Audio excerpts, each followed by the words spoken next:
Dès qu'on a un rendez-vous médical, dès qu'on entend parler d'amiante, de fibres, ceci nous angoisse. Et donc après, on pense tout de suite à nos familles, à nos enfants, voire nos petits-enfants.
A été confirmé sur le premier jugement de la Cour de prud'homme de Troyes sur l'exposition à l'amiante, sur une condamnation de l'entreprise et sur la reconnaissance de l'anxiété.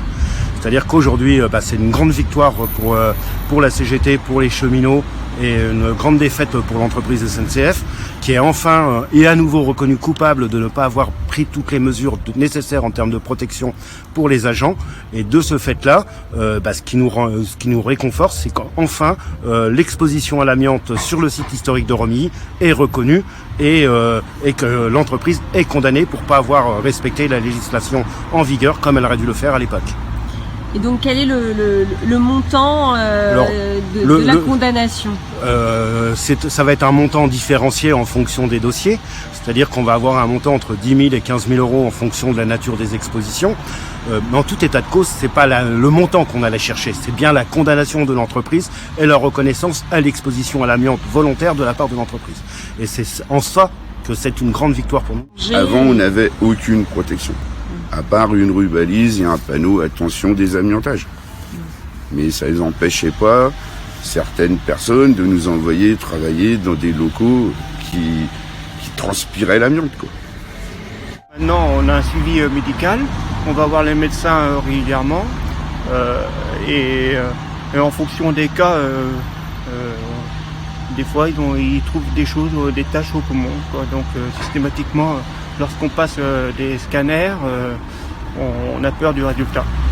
Dès qu'on a un rendez-vous médical, dès qu'on entend parler d'amiante, de fibres, ceci nous angoisse.